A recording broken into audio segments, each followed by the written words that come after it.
Welcome to The Explainer. So, today we're going to dig into a topic that might actually surprise you: how modern agriculture can be a powerful tool for building a steady, passive income stream. Let's jump right in. Okay, right off the bat, let's just tackle a big misconception. When you think of farming, do you picture, just back-breaking work for one big, risky harvest a year? Well, if you do, you're probably thinking about the old way of doing things. The reality today, it's a whole different story. And you can really see that shift right here. I mean, the old way, it was all about risk, tons of physical labor, all for that one big harvest. But the modern way, totally different.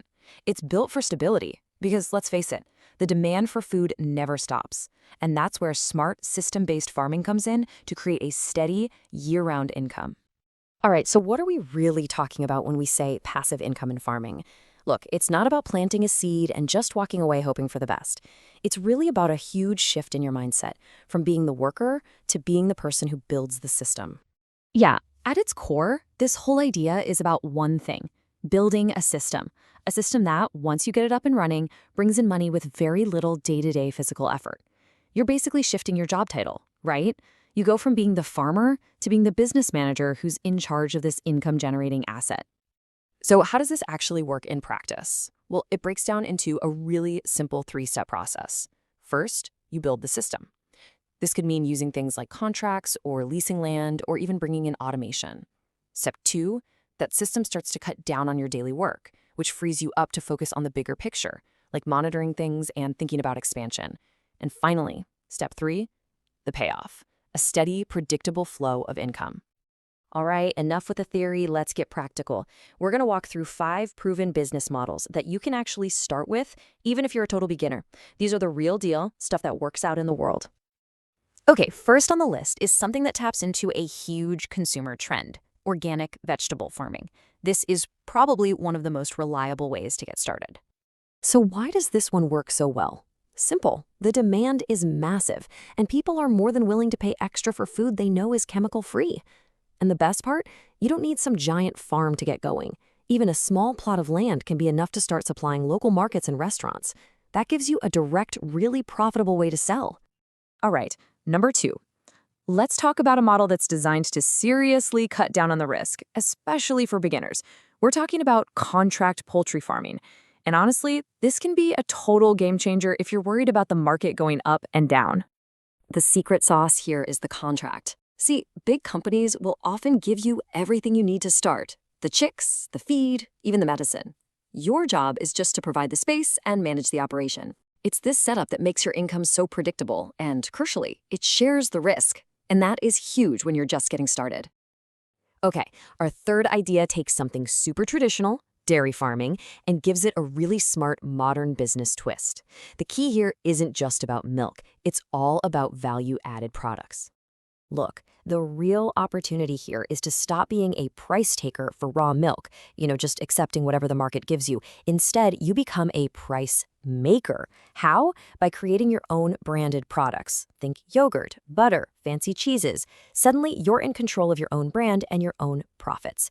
And what's amazing is we see it all the time. Small farms that focus on quality can absolutely crush it. All right. Number four might just be one of the best examples of a truly passive farm business. It's a practice that's been around forever, but it has some serious modern income potential. I'm talking about beekeeping. You can see right away why it's so passive. Once you get the hives established, the daily work is almost nothing. The bees do all the heavy lifting. Plus, the demand for good honey is always there. It's super consistent. And hey, if you already have a farm, it's a double win, because the bees will pollinate your crops and boost your yields. It's a no-brainer. And last but not least, our fifth idea. This one is for anybody out there who's thinking, I'd love to do this, but I just don't have the land. Well, check this out: mushroom farming. It's a high-profit business that's perfect for small spaces. Seriously, this is perfect for a city or suburban setup. You don't need acres of land. You can do it inside. The growing cycle's super fast. We're talking just a few weeks to harvest. And the profit margins? Way, way higher than a lot of your typical crops. Okay, so we've looked at all these exciting ideas. But now, it's time for a little reality check. Because if you really want to succeed, you have to look at both sides of the coin before you dive in. It really is a balancing act. On the plus side, you've got this evergreen demand. I mean, people always need to eat, right? And you have the potential to build out multiple streams of income. But on the other side, you're dealing with some real challenges. You can't control the weather, the startup costs can be pretty high, and let's be clear, this is not a get rich quick thing. Just knowing these challenges exist is the first step to figuring out how to beat them. And these are the classic mistakes that trip up so many beginners. If you jump in without doing your research on who's actually going to buy your stuff, you're setting yourself up to fail. If you ignore your soil quality, it's like building a house on sand. And dumping a ton of money into this before you even know if it works. That's a fast way to go broke. You absolutely have to avoid these pitfalls. So, knowing the good and the bad, the opportunities and the pitfalls, how do you make sure you get off to a great start? Well, it all boils down to your mindset. Think of these 4 tips as your foundation for success. First, don't try to build an empire on day 1. Start small, prove it works, keep your risk low, and then grow. Second, hunt down those value-added products that let you set your own price. Third, use modern tools and automation. They'll save you so much time and effort.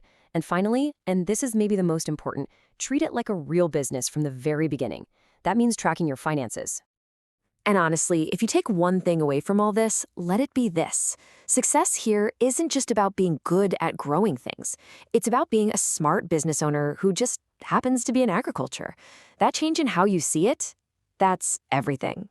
So let's leave you with this question to chew on. Instead of just asking, what should I grow? Start asking, what system will I build? Because at the end of the day, it's the system that's going to keep working for you long after you've called it a day.